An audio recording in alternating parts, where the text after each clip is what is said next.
What's going on, beautiful people all around the world? Welcome to the Royalty Connection, the Millennial Mindset segment. My name is Donald. And I'm Tiffany. And we are the Schulers. So we're a pair of young married millennials who decided to do life differently than the norm. That's right. Baby, what is today's topic? So today's topic is all about living together. Should we wait or should we live together? Yes, this is a common question from millennials and honestly people in general. Yeah. So stay tuned and get ready for more from the Royalty Connection.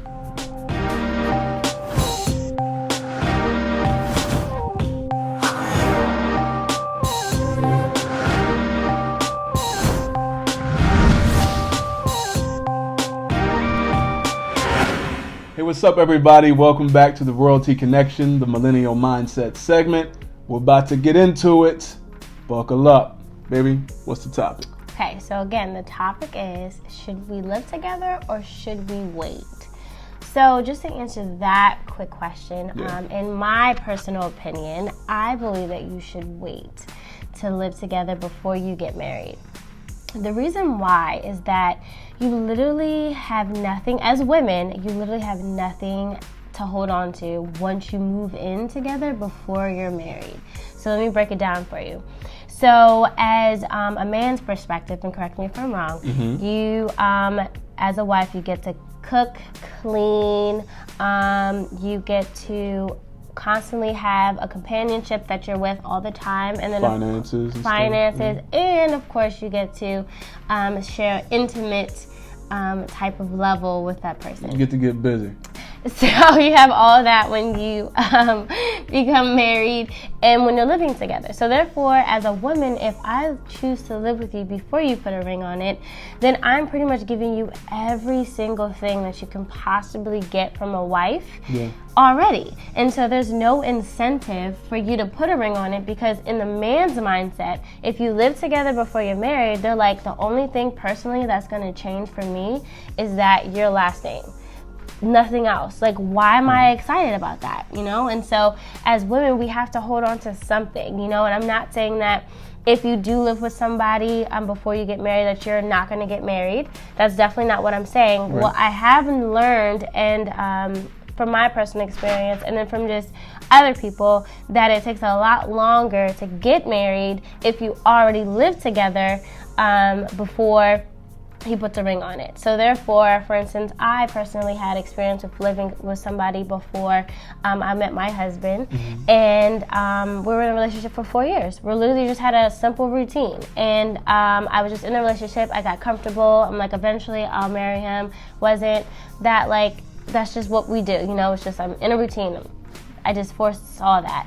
But with my husband, we both were so eager to marry each other and experience that, because we decided not to do that. And so there's that type of like urgency on his. We got married in 9 months. He proposed in September and we said I do in June. 9 months. So that shows you how important it is just to withhold something back, to give the man the incentive to give your last name, pretty much. So for all the fellas that are tuning in, she's not beating up on men. She's just keeping it real. And honestly, that's how a lot of men in popular culture and society in general think. You know, just move in with me and we'll figure this out on a trial basis. Right. You know, try it before you buy it. You know, it's almost like a test drive at a car center. You know what I'm saying? But I feel like we need to value our women so much more. You know, again, this show is called the Royalty Connection. You know, I'm a king. Right. She's a queen. Yes. There's no court jesters in our kingdom. You know what I'm saying? So I feel like you really need to honor her. Yes. You know, take it back to the basics, old school dating, old school courting. Right. You know, not saying you can't kiss your girl, you can't give your girl a nice little squeeze every now and then, you feel me? But just really be respectful of who she is. And again, in society today, there's all this promotion in media and entertainment. You know, my wife knows how passionate I am about this, just to reverse the stereotype and show that, you know what, I'm going to wait, I'm going to be celibate, and I'm going to marry you, put you in the house show you all the love and affection. You can go to work if you want to, Right. but I don't want you to ever work a day in your life. I want you to be who you're called to be, and let's not be celibate anymore. You know what I'm saying? So that's how I believe things should go, in my personal opinion. And again, this is the result. You know, Right. a happy, loving marriage that was set upon great communication and great foundation. Yeah. So what did you, okay, so speaking on your perspective, because Yeah. you've actually never ever lived with anyone that you've dated before, and Right. I have. So not living with somebody and then coming in and living with with your wife, you know, a female, what changed for you? Like, how was that? What was that transition like for you? Well, coming out of college, you know, I moved back home. I wanted to figure, you know, what I wanted to do, and shout out to my parents for always holding it down. Love y'all. Moving in, literally, I think the day before we got married, Yeah. or two days before, I brought all my clothes in, all this type of stuff, and I was like, all right, bet. This is my house. This is my house. You know what I'm saying? That whole thing. And it was great. And it still is great. It's awesome. I think the biggest pet peeve I have of my lovely wife is that she leaves her little shoes everywhere. Now, this beautiful young lady has some very small feet, but these heels that she wears, you know how y'all girls do? I'm stepping on stuff, and this hurts my feet. I got big feet. But that was the only big transition. Now I just gotta dodge and weave, and you know what I'm saying, when I see stuff on the floor. But other than that, I mean, I made a point to marry somebody who's clean, who knows how to clean a house and knows how to clean the dishes after herself. Just the things that we take for granted sometimes. And I noticed how she lived and how she acted when I came over to the apartment, to the house, and just saw, okay, well, she does well, really well. And we dated long enough for me to see the facade, if that was really her in the beginning, or this is actually who she is. So those were the big adjustments for me. Not that big of an adjustment because I'm blessed. So for me, I think mostly was just learning how to cook for my husband, because he is definitely like 2 to 3 times bigger than I am.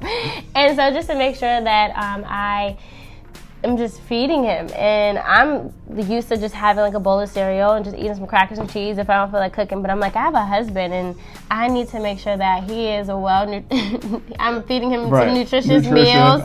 And also we've had this like great routine. Like if I cook, he cleans the dishes and stuff like that. In reverse, so he's also like dedicated to cooking some meals once a week or a couple of times a week, depending on like if I get home late and stuff like that. And then I'll wash the dishes. So we have like this good balance. It's not like a clear fine line of like, oh, you're the woman, so you do this, and you're the man, so you do that. It's all about what makes us feel comfortable and what makes us feel appreciated. And again, always making sure that we're out serving each other. And if I have like a suggestion and saying like, I feel loved when you do this, he'll make the correction, and vice versa. So it's all about that, like blurring the lines of woman and male, but just what works in your relationship. Yes. And what works for you. Yes. Communication is key. I think we need to do another episode on that.